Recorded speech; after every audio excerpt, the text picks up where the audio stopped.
যমুনা অভিমুখী প্রকৌশলী শিক্ষার্থীদের সাথে পুলিশের দফায় দফায় ধাওয়া পাল্টা ধাওয়া হয়েছে। শিক্ষার্থীদের ছত্রভঙ্গ করতে সাউন্ড গ্রেনেড ও টিয়ার শেল নিক্ষেপ ও জল কামান ব্যবহারের পাশাপাশি লাঠিচার্জ করে পুলিশ।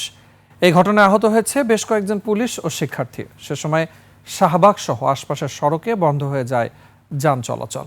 আরিফিন শানের রিপোর্ট। ওয়ালটন এখন দেশের সীমানা পেরিয়ে পৌঁছে গিয়েছে 50টিরও বেশি দেশে। ওয়ালটন, ঘরে ঘরে বিশ্বজুড়ে।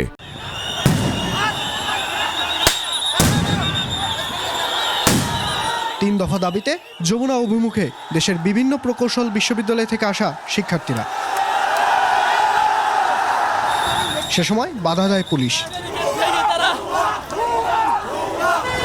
ব্যারিকেড ভেঙে যমুনার দিকে যাওয়ার চেষ্টা করলে শিক্ষার্থীদের ছত্রভঙ্গ করতে কাঁদানে গ্যাস, সাউন্ড গ্রেনেড নিক্ষেপ করে পুলিশ।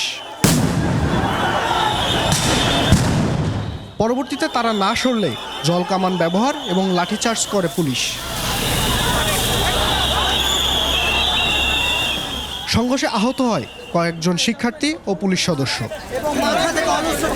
একটা বুয়েট স্টুডেন্টকে কিভাবে এভাবে মারে? তাকে মেরে ফেলতো ওইখানে যদি কেউ না যেত।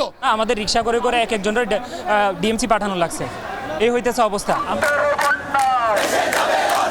এরপর শিক্ষার্থীরা ইব্রাহিম কার্ডিয়াক হাসপাতাল সামনে অবস্থান নেয়। এখানে বুয়েটের শিক্ষার্থী, কুয়েট যে কোনো শিক্ষার্থী থাকতে পারে। শিক্ষার্থীদের উপরে আক্রমণ করার তো কোনো মানে হয় না। আমরা এখানে আছি, অবস্থান কর্মসূচি থাকবে যতক্ষণ পর্যন্ত আমার দাবি না মানা হবে। আমরা রাজপথ ছাড়বো না। এই শিক্ষার্থীদের উপরে হামলা করে এই জুলাই আন্দোলনের কবর রচিত হয়েছে আজকে। সে সময় শাহবাগের আশেপাশের রাস্তায় যান চলাচল বন্ধ থাকে। এতে চরম দুর্ভোগে পড়ে নগরবাসী। এর আগে 3 দাবি নিয়ে শাহবাগে অবস্থান কর্মসূচি পালন করে শিক্ষার্থীরা।